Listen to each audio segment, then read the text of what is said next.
Hello everyone, welcome back to my YouTube channel inspire IAS PCS. आज हम discuss करेंगे mains 365 magazine का science and tech subject, जिसका ये लास्ट लेक्चर है। और इसके पहले हम लोगों ने ऑलरेडी साइंस एंड टेक का 5 लेक्चर कवर किया है। तो इनके साथ हमसे फर्स्ट टाइम जुड़े हैं तो please like, comment and subscribe my channel. और हमने एक डेडिकेटेड प्लेलिस्ट बनाया हुआ है मेंस 365 का, तो वहाँ पे जाके आप चेकआउट कर सकते हैं। तो आइए हम स्टार्ट करते हैं अपने टॉपिक्स को। और हमारे पढ़ाने से रिलेटेड आपको कुछ भी डाउट है तो आप हमें कमेंट बॉक्स में बताइए, या फिर हमारे टेलीग्राम चैनल पे आप जुड़ सकते हैं, जिसका लिंक हमने वीडियो के डिस्क्रिप्शन में दिया हुआ है। तो अभी हम देख लेते हैं कि जो डिजिटल हेल्थ है इसको प्रमोट कर रही है डब्ल्यू। तो रिसेंटली क्या हुआ था, डब्ल्यू ने global initiative on digital health करके, जिसका शॉर्ट में GIDS को लॉन्च किया था। और इसका जो मेन एम था कि जो डिजिटल हेल्थ है मीन्स जो जो भी हेल्थ से रिलेटेड ट्रैकिंग एक सिस्टम डेवलप किया जाए, जिससे कि कोई भी पेशेंट का कोई भी इशू है या उसका क्या क्या इशू से वो झेल रहा है, या फिर उसको और क्या क्या जो डिजीज़ हैं वो अर्ली स्टेज में आइडेंटिफाई हो, इसके लिए लॉन्च किया था। और इसको कवर किया गया था जो ग्लोबल स्ट्रेटजी के थ्रू, जिसमें डिजिटल हेल्थ 2020 से 25 मिशन के लिए इसको डेवलप किया गया था। और ये क्या करेगा कि जो टेक्निकल असिस्टेंट है उसको इसमें हम अपने हेल्थ सेक्टर में इम्प्लीमेंट करेंगे, जिससे कि हमारा जो स्टैंडर्ड है वो डेवलप होगा और स्ट्रेंथ होगा। और इससे हम डिजिटल हेल्थ पे और अच्छे से फोकस कर सकते हैं। तो अभी देख लेते हैं कि इसके 4 पिलर्स क्या हैं। जो हमारा ये डब्ल्यू ने जिसको लॉन्च किया है, जिसको ग्लोबल इनिशिएटिव डिजिटल हेल्थ है। तो बेसिकली सपोज किसी कंट्री को ट्रैकर की नीड्स है, लाइक जो अपना कोविड प्लेटफॉर्म था, जहाँ पे हमारा ये कोविड वैक्सीनेशन को लेकर ट्रैकिंग सेंटर, या किसी को वैक्सीन सर्टिफिकेट डाउनलोड करना है या स्लॉट बुक करना है, तो कोविड जो प्लेटफॉर्म था सेम वैसे किसी कंट्री को ट्रैकर की ज़रूरत है, तो उस कंपनी को WHO के थ्रू क्या होगा कि वहाँ पे एक रिसोर्स पोर्टल प्रोवाइड किया जाएगा, जिससे वहाँ पे मल्टीपल टूल बॉक्सेस रहेंगे, जिससे क्या होगा, नॉलेज शेयरिंग होगा। मीन्स पेशेंट है वो अपना डिटेल वहाँ पे डाल सकता है। तो इससे क्या होगा कि एक प्रॉपर एक प्लेस पे सारे रिकॉर्ड्स मेंटेन रहेंगे। तो देख लेते हैं कि बेसिकली जो डिजिटल हेल्थ है ये क्या है। तो हमने जैसा बताया कि हम जब जो डिजिटल टेक्नोलॉजी है इसको अपने हेल्थ केयर सेक्टर में इम्प्लीमेंट करेंगे, या हेल्थ केयर सेक्टर पर्पस के लिए हम उसको यूज़ करेंगे, तो उसी को हम डिजिटल हेल्थ बोलते हैं। और इसमें बहुत सारे टेक्नोलॉजी को यूज़ कर सकते हैं, जैसे हम जो अपने IT सर्विसेज हैं उसको कैसे हम हेल्थ सेक्टर में इम्प्लीमेंट कर सकते हैं। कुछ वियरेबल डिवाइसेज हैं, जैसे स्मार्ट वॉच हो गया या फिर ऑक्सीमीटर हो गया। यहाँ पे देखेंगे आप पहनने से क्या होगा कि आपका हेल्थ का प्रॉपर मॉनिटरिंग होता है। मेडिकल डिवाइसेस हो गया, टेलीमेडिसिन मीन्स सपोज किसी डॉक्टर से हम कंसल्टेशन कर रहे हैं ओवर द कॉल, तो उसी को हम टेलीमेडिसिन बोलते हैं। और टेली हेल्थ मीन्स टेलीफोन पे ही हम अपने हेल्थ चेकअप्स कराएं, उसी को टेली हेल्थ बोलते हैं। तो ये सारे हमारे डिजिटल हेल्थ के प्रोसेस हैं, इसी को हम डिजिटल हेल्थ बोलते हैं। तो ये इतना इंपॉर्टेंट क्यों है इसको देख लेते हैं। इससे क्या होगा कि हमने बताया कि सपोज कि कोई वियरेबल डिवाइसेस पहना है, तो क्या होगा कि उसका कुछ इशू ऑक्सीजन लेवल या फिर उसका BP कम होता है, तो उसको अर्ली स्टेज पे ही हम डिटेक्ट कर सकें। तो हमने बताया कि हम जितने अर्ली डिटेक्ट कर पाएंगे उतने ही जल्दी हम उस पेशेंट को के डिजीज़ को उतने अच्छे से हम ट्रीट कर पाएंगे, और उसके हेल्थ स्वस्थ होने के हेल्दी होने के चांसेस उतने ही बेटर रहेंगे। तो इससे क्या होगा कि और जब अर्ली स्टेज में कोई भी जो डिजीज़ है वो डिटेक्ट हो जाता है, तो उसका जो हेल्थ केयर का कॉस्ट होता है वो काफ़ी कम हो जाता है। और इससे क्या होता है, पेशेंट पे अननेसेसरी बर्डन नहीं उससे पड़ता है। और जो हमारा ट्रीटमेंट है वो काफ़ी पर्सनलाइज्ड होता है। मीन्स क्या होता है कि जब आप स्मार्ट कोई डिवाइसेस पहने हैं या टेक्नोलॉजी से रिलेटेड कोई डिवाइसेस पहने हैं और उससे अर्ली स्टेज में आपको पता चल गया है, तो एग्जैक्टली क्या क्या इशू है ये बिल्कुल आपको टू द पॉइंट बताएगा। तो जब टू द पॉइंट आपका रिपोर्ट वाइज आपका डेटा रहेगा, तो टू द पॉइंट आपका ट्रीटमेंट का प्रोसेस रहेगा। तो ये बिल्कुल पर्सनलाइज्ड ट्रीटमेंट प्लान ये एडमिनिस्ट्रेशन करेगा। और इससे क्या होगा, जो एडमिनिस्ट्रेशन है हेल्थ केयर सेक्टर में, वहाँ पे इस पे जो वर्कलोड है इससे भी हम इस प्रॉब्लम से हम रिजॉल्व पा सकते हैं। और जो हेल्थ केयर का एक्सेसिबिलिटी है वो इजीली सबको एक्सेस हो पाएगा। तो इसको प्रमोट करने के लिए अभी देख लेते हैं कि गवर्नमेंट ऑफ इंडिया ने क्या क्या इनिशिएटिव लिए हैं। तो जैसा आपको पता होगा कि Ayushman Bharat digital digital mission, इसके थ्रू जो भी डेटा है सारे ऑनलाइन किया हुआ है और इसके थ्रू आप कोई भी जाके ट्रीटमेंट पा सकते हैं। इसके अलावा ई संजीवनी हो गया, जहाँ पे आप कंसल्टेशन कर सकते हैं। फिर नेशनल टेली मेडिसिन सर्विस है, जहाँ पे आप किसी डॉक्टर को कंसल्ट कर सकते हैं ओवर द कॉल। इसके अलावा निक्षय पोर्टल है, जहाँ पे टीबी पेशेंट को सपोर्ट प्रोवाइड किया जाता है।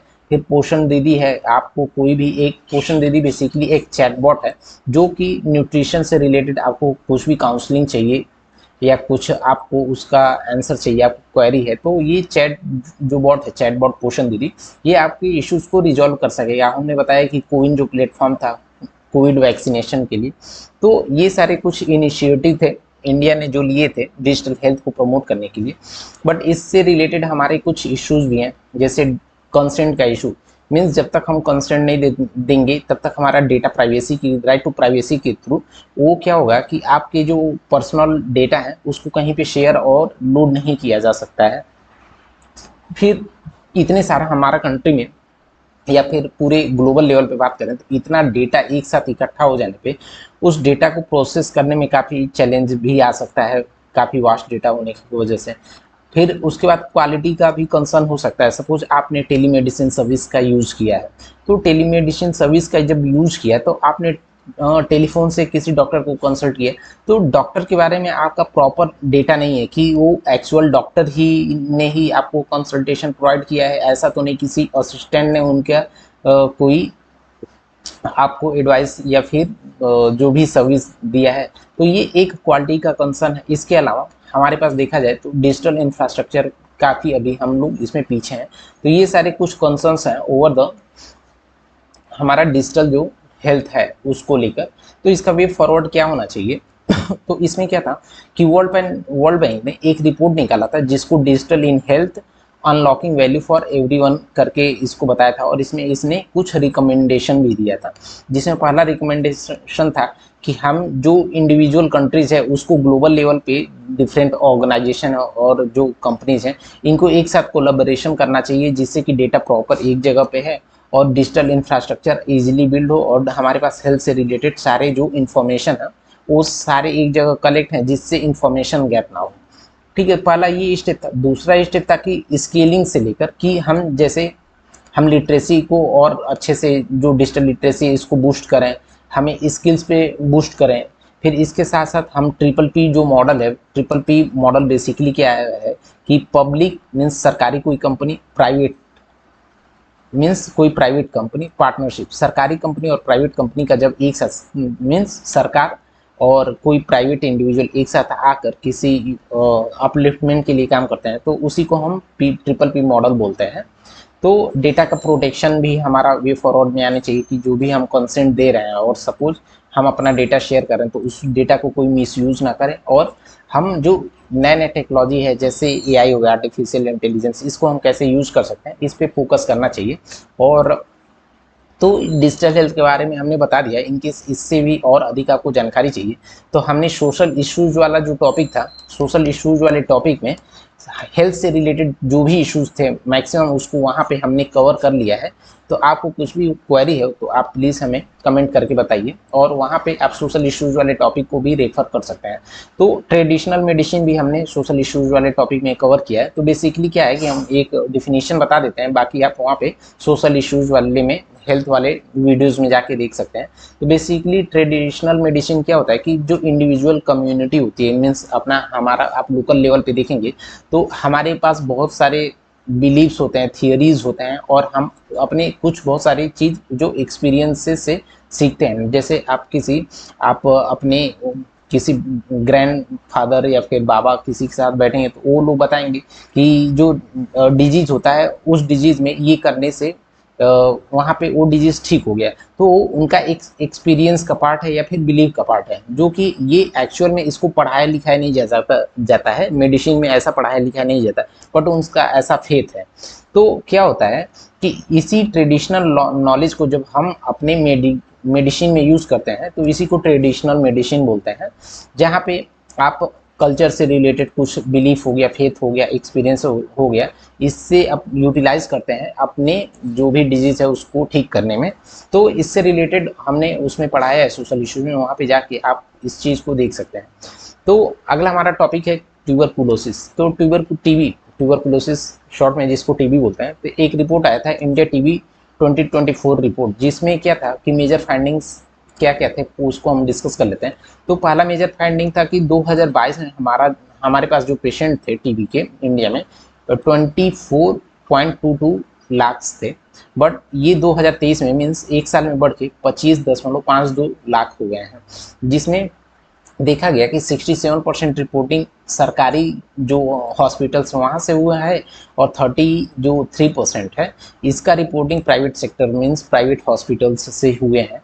तो हमने जो इसको रिजॉल्व करने के लिए, इस डिजीज़ को कवर करने के लिए, टैकल करने के लिए जो स्कीम्स निकाले उसके थ्रू हमने क्या क्या अचीव किया इसको देख लेते हैं। तो पहला है कि हमने लगभग जो 95% हैं जिन्होंने 2023 में जिनको डिटेक्ट हुआ है उनका नियरली हम 95% लोगों को ट्रीटमेंट भी स्टार्ट कर दिए थे। और 2015 के कंपैरिजन में देखा जाए तो हमारा जो मोर्टेलिटी था वो 18% मोर्टेलिटी जो है डाउन हुआ है। मोर्टेलिटी इन द सेंस कि जो डेथ रेशियो है वो 18% डाउन हुआ है एज कम्पेयर टू डेटा इन 2015। तो हम ट्यूबरकुलोसिस के बारे टीबी के बारे में देख लेते हैं। तो बेसिकली एक बैक्टीरिया से होने वाले एक डिजीज़ है जिसको माइकोबैक्टीरियम ट्यूबरकुलोसिस बोलते हैं, और ये मोस्टली क्या होता है कि हमारे लंग्स को अफेक्ट करता है और इसी को हम पल्मोनरी टीबी बोलते हैं।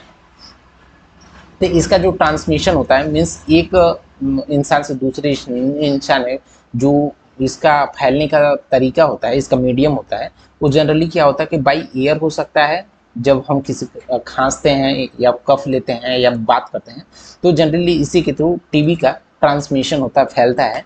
तो इसकी कॉमन सिम्टम्स क्या है उसको देख लेते हैं। तो एक तो जैसे बहुत पुराना कफ हो गया, ये एक इसका कॉमन सिम्टम है, और इसके साथ साथ चेस्ट में पेन होना, वीकनेस होना, ये इसके टीबी के सिम्टम्स हैं। तो इसके ट्रीटमेंट क्या होता है, इसके ट्रीटमेंट के लिए एक बीसीजी वैक्सीन है जो कि टीबी को करेक्ट करने के लिए यूज किया जाता है। तो इससे रिलेटेड चैलेंजेस क्या है एक देख लेते हैं। एक तो सोशल स्टिग्मा है कि किसी को ये आइडेंटिफाई हो भी जाता है तो बहुत क्या होता है, बहुत सारे केसेस में डायग्नोस होने के बाद भी लोग इसको इलाज कराने या ट्रीटमेंट कराने नहीं जाते हैं as a taboo. Means taboo क्या होता है कि किसी चीज़ का जब मना रहता है, निषेध रहता है, उसी को हम टैबू बोलते हैं। दूसरा है कि हमारा इसका जो ट्रीटमेंट है हर जगह पे नहीं होता है, तो हेल्थ केयर इंफ्रास्ट्रक्चर की कमी है, फिर पावर्टी है, माल न्यूट्रिशन है, तो ये सारे कुछ चैलेंजेस हैं। और इसके साथ साथ जो और मेजर चैलेंज है वो इसका ट्रीटमेंट कॉस्ट काफ़ी हाई होता है क्योंकि मोस्टली ये प्राइवेट हॉस्पिटल्स में होते हैं। और इसके साथ साथ जो ड्रॉप आउट रेट्स है, ड्रॉप आउट रेट मीन्स क्या हुआ कि कोई इलाज कराने गया, 2 से 3 बार उसका चेकअप हुआ, उसके बाद वो इलाज कराना बंद कर देता है, इसी को ड्रॉप आउट रेट्स बोलते हैं। तो रेगुलर फॉलोअप ना होने की वजह से बहुत सारे पेशेंट क्या होता है कि कॉस्ट की वजह से वहाँ पे ड्रॉप ले लेते हैं। तो इसका वे फॉरवर्ड क्या होना चाहिए, एक तो हमें अर्ली स्टेज पे डिटेक्शन के लिए हमें चेस्ट एक्सरे कराना चाहिए। फिर इसके साथ साथ इसमें भी ट्रीटमेंट का प्रॉपर प्रिसाइज ट्रीटमेंट कैटेगरी इसको निकालना चाहिए जिससे कि टीबी का जो स्टेटस है उसको रोका जा सके। और इसके साथ साथ जो लॉन्ग टर्म के टर्म में या सस्टेनेबल ट्रीटमेंट किया जाए जिससे कि कॉस्ट बेनिफिट भी मिले और इसमें ड्रॉप ले लेते हैं पेशेंट वो इश्यूज ना आए।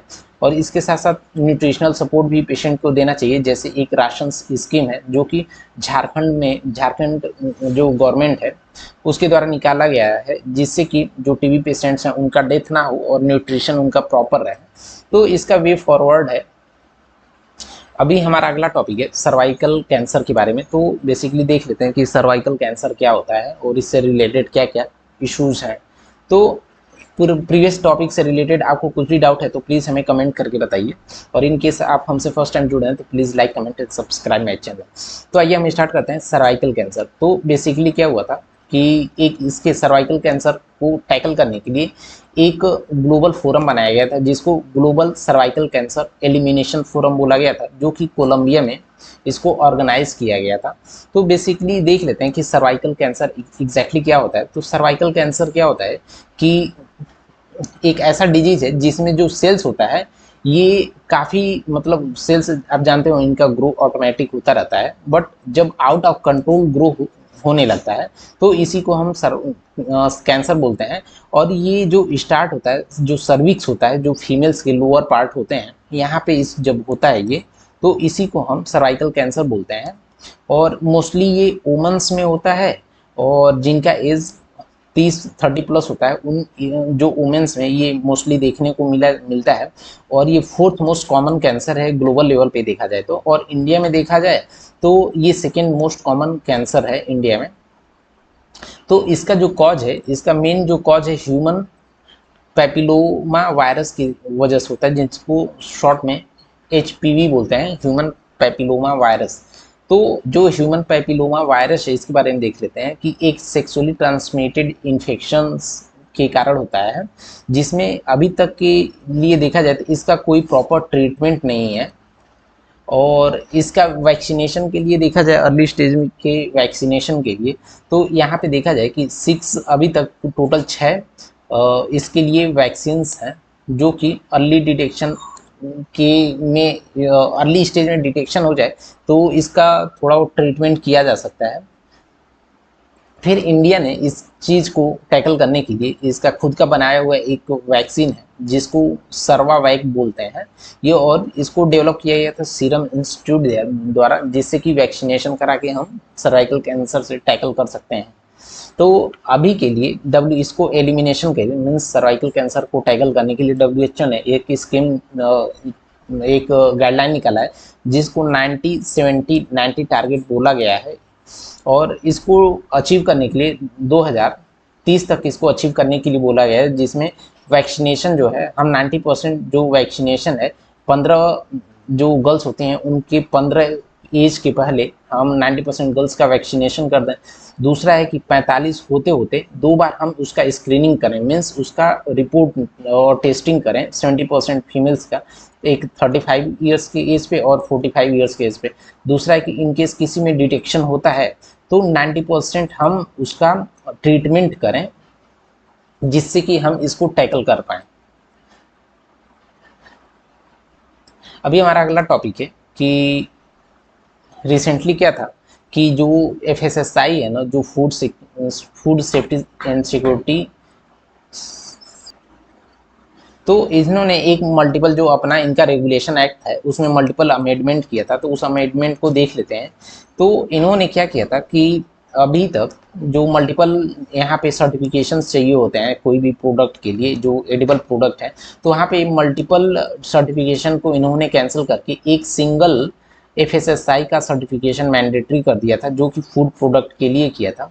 तो इससे क्या था कि जो BIS है, ब्यूरो ऑफ इंडियन स्टैंडर्ड, या एक मार्क जो एग्रीकल्चरल प्रोडक्ट के लिए वो होता है मार्किंग, इसको कंपलसरी ना करके सिर्फ FSSAI का सर्टिफिकेशन ही इन्होंने मैंडेटरी किया था। और इसको जो इसमें किया गया था अमेंडमेंट, ये food safety and standard regulation act 2011 में किया था। तो बेसिकली क्या है कि जो BIS सर्टिफिकेशन होता है ये मैंडेटरी होता है सिर्फ उन केसेस में जब वो चीज़ इन्फेंट से रिलेटेड कोई फार्मूला हो गया, या न्यूट्रिशन से रिलेटेड, इन्फेंट से मीन्स बच्चों से रिलेटेड कोई फार्मूला हो गया या फिर न्यूट्रिशन हो गया, उस चीज़ के लिए BIS का सर्टिफिकेशन ज़रूरी होता है। और एग्रीकल्चरल या फिर जो एडिबल ऑयल, एडिबल मीन्स जो खाने वाला ऑयल होता है या फिर फैट्स होते हैं, उसके लिए जो एक मार्क है इसका सर्टिफिकेशन मैंडेटरी था। तो अभी देख लेते हैं FSSAI के बारे में, जिसका फुल फॉर्म है food safety regulation in India, जो एक्ट है अपना। तो इसको सबसे पहले गवर्न किया गया था 2006 में through food safety and standard act 2006, जिसको बाद में food safety and standard regulation 2011 लेकर आया गया था। तो अभी FSSAI के बारे में देख लेते हैं। तो FSSAI जो है इसको लाया गया था, इसका इस्टेब्लिशमेंट किया गया था food safety and standard act 2006 के थ्रू, जिसको कंट्रोल करती हैं कंट्रोल करने वाली मिनिस्ट्री है ministry of health and family welfare, जिनका रोल है कि जो मैन्युफैक्चरिंग होता है, जो हमारा फूड से रिलेटेड प्रोडक्ट है उनको रेगुलेट करना, और जो ट्रांस फैट है इसको भी पूरा ये प्रॉपर रेगुलेट करती है।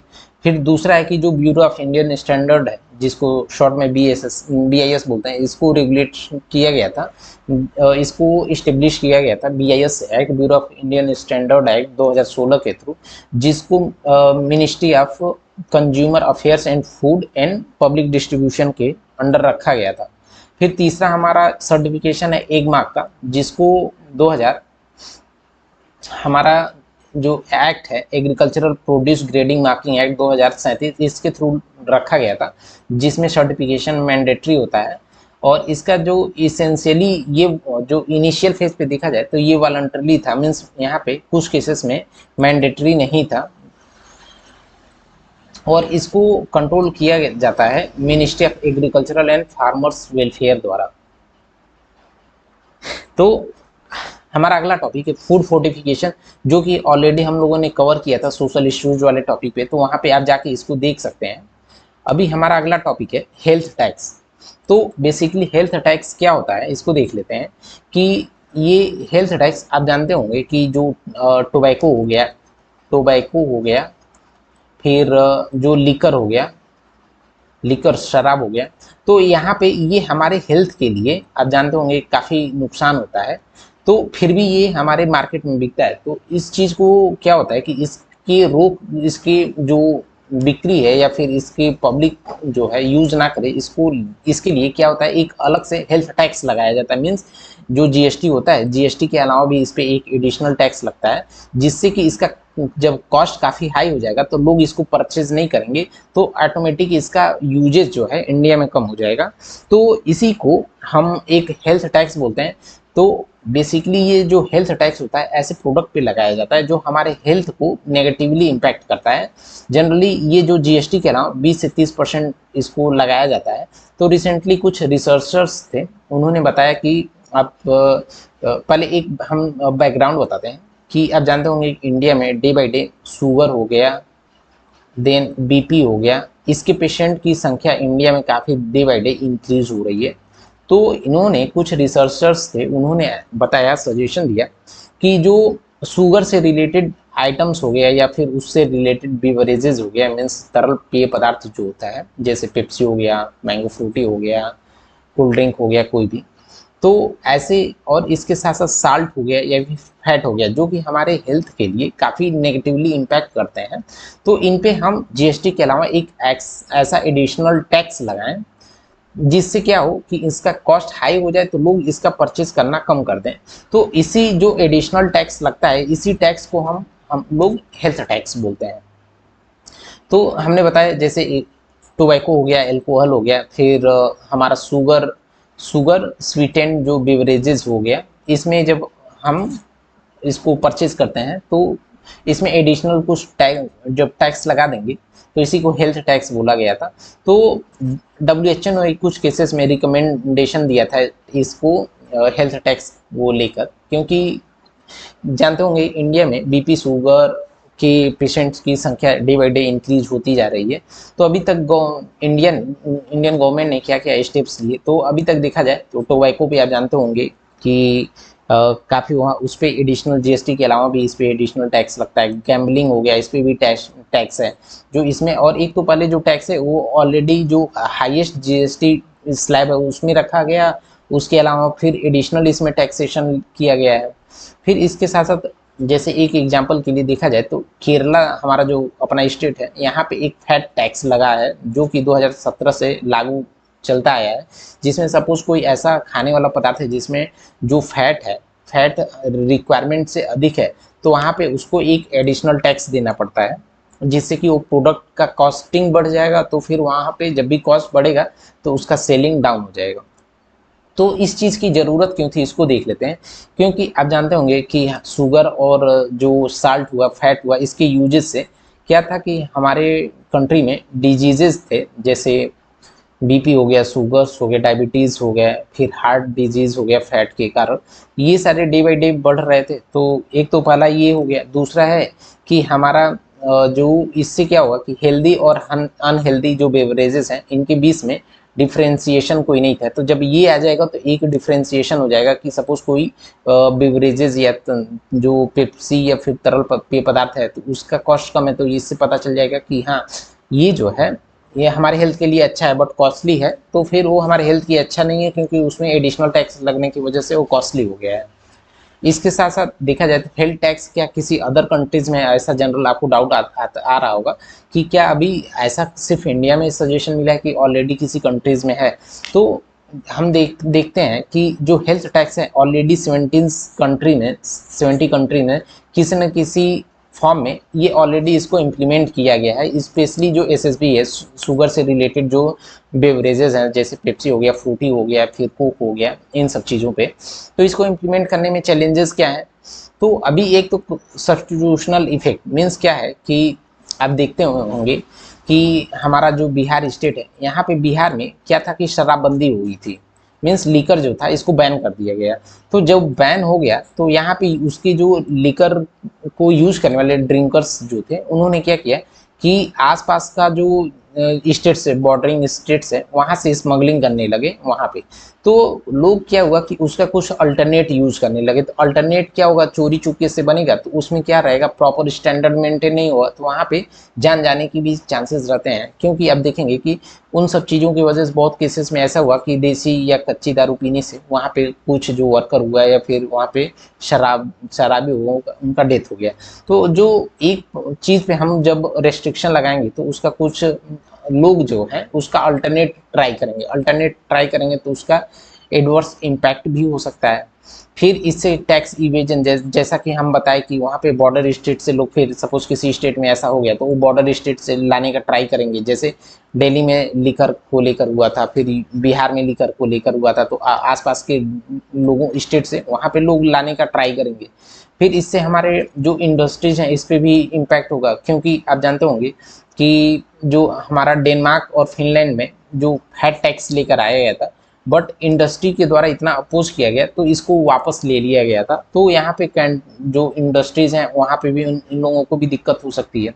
तो इसका वे फॉरवर्ड क्या होनी चाहिए इसको देख लेते हैं। तो एक तो हमारा प्रॉपर एक टाइमलाइन होना चाहिए जिससे कि हेल्थ टैक्स के बारे में क्या क्या प्रोसेस है इसको मॉनिटर किया जा सके, इसका वैल्यूएशन किया जा सके एग्जैक्टली कि ये होने के बाद कहीं पे प्रॉपर इसका नेगेटिव इम्पैक्ट तो नहीं हो रहा है, जिस चीज़ के लिए जो पर्पस था इसका, जो एम था वो एम फुलफिल हो रहा है कि नहीं, इसको हम किसी एक पायलट प्रोजेक्ट चला के इसको हम ट्राई कर सकते हैं। इससे रिलेटेड कुछ भी डाउट है तो प्लीज़ आप हमें कमेंट करके बताइए। हमारा अगला टॉपिक है जूनोटिक डिजीज़। तो बेसिकली जूनोटिक डिजीज़ क्या होता है कि जब भी किसी ह्यूमंस में किसी एनिमल द्वारा कोई वायरस या डिजीज़ ट्रांसमिट होता है तो उसी को हम जूनोटिक डिजीज़ बोलते हैं। और ये जो डिजीज़ है ट्रांसफ़र होने का मीडियम होता है, एक तो बैक्टीरिया हो गया, बैक्टीरियल डिजीज़ हो गया, वायरल डिजीज़ हो गया, पैरासिटिक डिजीज हो गया, फिर इसके अलावा कोई अनकन्वेंशनल एजेंट है उसके थ्रू भी होता है। तो इसको हम जूनोटिक डिजीज के इसमें क्राइटेरिया में रखते हैं। तो इन जो ह्यूमंस होते हैं इनमें जो जूनोटिक डिजीज होती है ये डायरेक्ट या फिर इनडायरेक्ट कांटेक्ट में जब भी हम आते हैं थ्रू फूड हो गया, वाटर हो गया, इन्वायरमेंट के थ्रू, तो ये हमारे ह्यूमंस में भी फैल जाता है। इसी को हम जूनोटिक डिजीज़ बोलते हैं। और रिसेंट में देखा जाए तो जूनोटिक डिजीज़ की संख्या काफ़ी बढ़ गई है।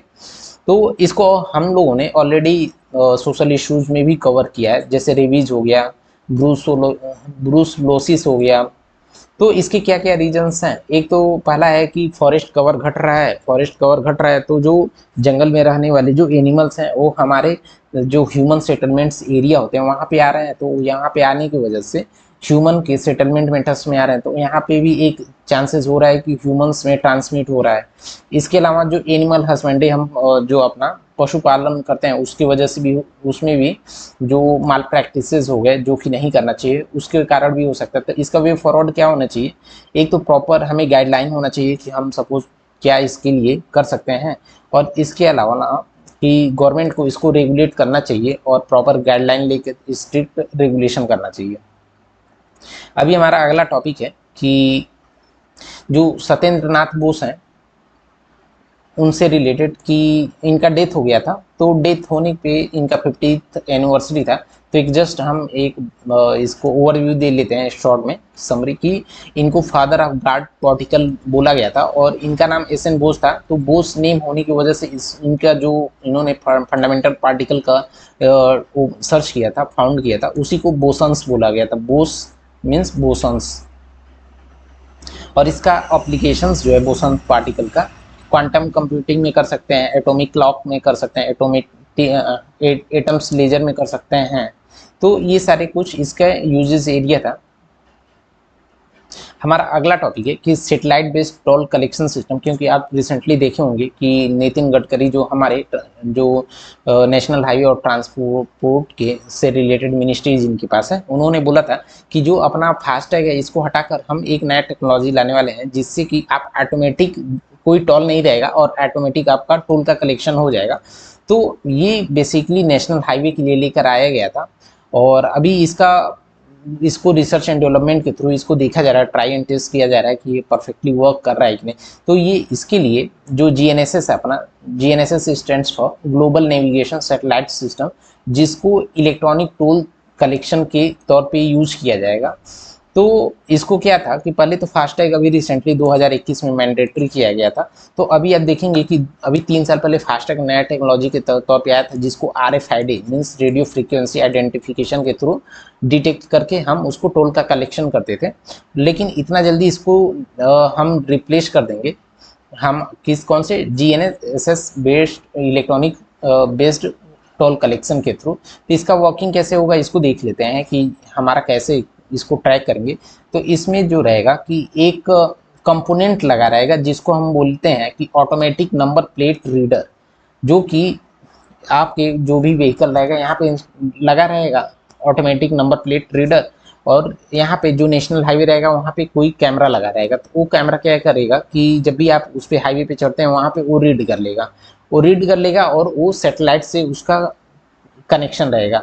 तो रीड करने के बाद आप जितना दूर जाएंगे, जितना आप नेशनल हाईवे का यूजेस करेंगे, उस डिस्टेंस के हिसाब से वो टोल का कलेक्शन आपके बैलेंस से, जो भी जैसे RFID में आप पहले रिचार्ज कराते हैं तो वैसे ही आपके वहाँ से पैसे कट जाएंगे।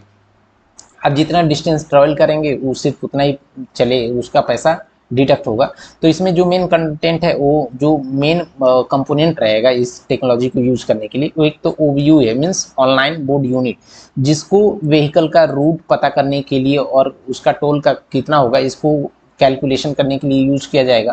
फिर हमने बताया ऑटोमेटिक नंबर प्लेट रीडर रहेगा जिसको एक कैमरा के थ्रू उसको रीड किया जाएगा। तो इसका क्या क्या बेनिफिट है इसको देख लेते हैं। तो इससे क्या होगा कि रोड साइड जो टोल गेट लगा रहता है इसकी ज़रूरत नहीं पड़ेगी। फिर बहुत सारे केस में टोल पे जानते हो ट्रैफिक लग जाता है तो यहाँ पे कंजेशंस बढ़ जाते हैं, तो इसकी वजह से आपका टाइम यहाँ पे भी सेव होगा। बट इससे रिलेटेड कुछ चैलेंजेस भी हैं कि सपोज सिग्नल में कोई इंटरफेरेंस आ गया तो इससे टोल का कलेक्शन में इश्यूज आ सकते हैं।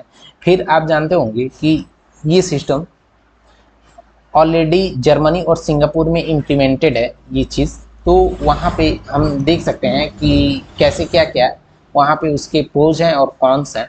और इसके साथ साथ हमारा इंडिया के पास अपना खुद का जो नेविगेशन सिस्टम है जिसको हम शॉर्ट में गगन बोलते हैं, और गगन के अलावा हमारा नेविक भी है जिसको नेविगेशन विद इंडियन कॉन्स्टिलेशन बोलते हैं, जो इंडिया का खुद का डेवलप्ड किया हुआ ये टेक्नोलॉजी है। तो ये कैसे वर्क करेगा इसको देख लेते हैं कि सपोज इसमें ये व्हीकल जैसे ही यहाँ पे हाईवे पे इंटर किया तो यहाँ पे क्या होगा कि कोई स्मार्ट कार्ड लगा रहेगा, ये कैमरा है।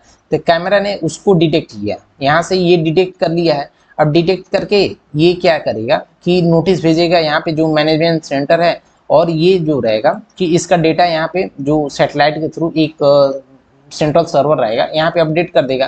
फिर अपडेट करने के बाद यहाँ इस टावर से जो इस स्मार्ट कार्ड रहेगा यहाँ से पैसे डिटेक्ट कर जाएंगे। तो ये बेसिकली इसका वर्किंग का तरीका है। तो हम देख लेते हैं कि जो फास्टैग है इसमें और जो अपना सैटेलाइट बेस्ड जो टोल कलेक्शन इसमें डिफरेंसेस क्या है। तो हमने बताया कि जो फास्टैग है ये RFID means radio frequency identification technology पे वर्क करता है, और जो GNSS है जो इलेक्ट्रॉनिक टोल कलेक्शन है ये ऑटोमेटिक नंबर प्लेट रीडर के कैमरा के थ्रू ये वर्क करता है। और जो फास्टैग होता है इसका जो रहता है कि आपका फिक्स रेट होता है, मीन्स आप कहाँ से एंटर किए कहाँ एग्जिट किए ये मैटर नहीं करता है। इनकेस आप नेशनल हाईवे पे चढ़ के बीच में टोल का आ गया तो आपका जो फिक्स एक रेट रहेगा, आप 1 किलोमीटर पहले चढ़े हो या फिर 20 किलोमीटर पहले चढ़े हो ये मायने नहीं रखता है तो फास्टैग में। बट जब ये इलेक्ट्रॉनिक टोल कलेक्शन आ जाएगा GNSS टेक्नोलॉजी का यूज़ करते हुए, तो वहाँ पे क्या रहेगा कि रियल टाइम आपका व्हीकल का मूवमेंट देखा जाएगा और रियल टाइम में आपने जितने किलोमीटर चला है उसका उतने का पैसा वहाँ पे कट जाएगा। हमारा अगला टॉपिक है, आप रिसेंट में देखेंगे कि ड्राइवर जो अपना कार है, कार सेफ्टी को लेकर एडवांस ड्राइवर असिस्टेंट सिस्टम लेकर आया गया था।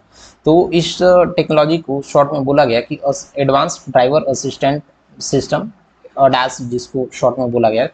तो बेसिकली अडास क्या है, इसमें जो ड्राइवर होते हैं इनके सेफ्टी को लेकर क्या क्या हम एडवांस टेक्नोलॉजी का यूज़ कर सकते हैं इसको, और ये जो व्हीकल्स रहते हैं इसके परफॉर्मेंस को इम्प्रूव करने के लिए हम क्या क्या कर सकते हैं थ्रू नए नए टेक्नोलॉजी उसको इम्प्लीमेंट किया गया था, जिसमें डिफरेंट हम सेंसर्स को यूज़ कर सकते हैं, कैमरा को यूज़ कर सकते हैं, रडार सिस्टम को यूज़ कर सकते हैं, और एडवांस टेक्नोलॉजी को यूज़ करके हम अपने कार को, जैसे हम एक ग्राफिक्स के माध्यम से दिखा रहे हैं आपको कि सपोज ये आपका कार है, ये कार है, कार के पास अभी देखेंगे कि यहाँ पे पहले तो ये जो है ऑरेंज कलर का ये अल्ट्रासाउंड है, मीन्स कार के पास जो अल्ट्रासाउंड के थ्रू यहाँ पे आपको पता चलेगा कि आपके सामने कितना स्पेसिंग है, पार्क असिस्टेंस और क्रॉस ट्रैफिक अलर्ट, फिर पीछे भी पता चलेगा पार्क असिस्टेंट और जो सराउंड व्यू है।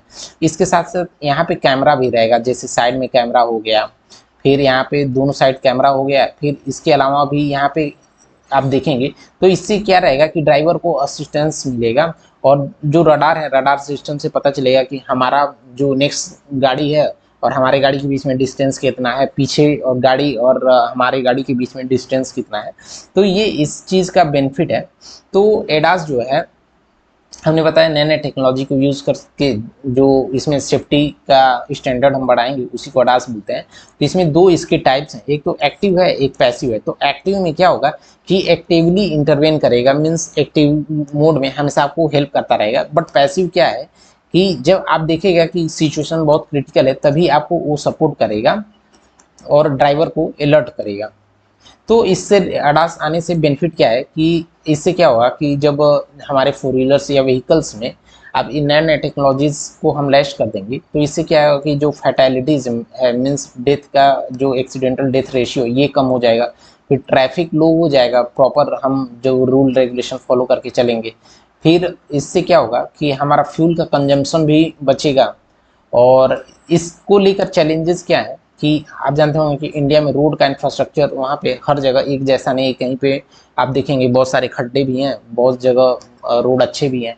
तो ऐसे रोड पे सारी जगह अच्छा रोड ना होने की वजह से ये रोड इंफ्रास्ट्रक्चर पे भी इशू आ सकता है। फिर इस पे साइबर थ्रेट भी आ सकता है क्योंकि सारा कुछ ऑनलाइन और एक नेटवर्क के थ्रू कनेक्टेड रहेगा, तो यहाँ पे एक साइबर अटैक्स और थ्रेट होने की भी चांसेस हैं। और एरर या माल फंक्शन के केस में वो वहाँ पे जो व्हीकल में रहने वाले या फिर चलाने के टाइम पे जो भी ड्राइवर्स हैं उनके साथ रहने वाले उस गाड़ी में ट्रेवल कर रहे हैं उनको ये कोई ना कोई इशू आ सकता है। तो इन सब चीज़ से रिलेटेड कुछ भी आपको इश्यूज प्लीज़ हमें कमेंट करके बताइए।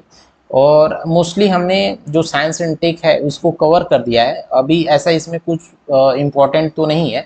और इन केस आपको लगे तो हम ये अपना PDF है अपने टेलीग्राम चैनल पे डाल देंगे, वहाँ पे जाके आप डाउनलोड करके देख सकते हैं। और हमने काफ़ी अच्छे से इसको कवर किया हुआ है जो साइंस एंड टेक है। तो thank you for the watching, please like comment and subscribe my channel.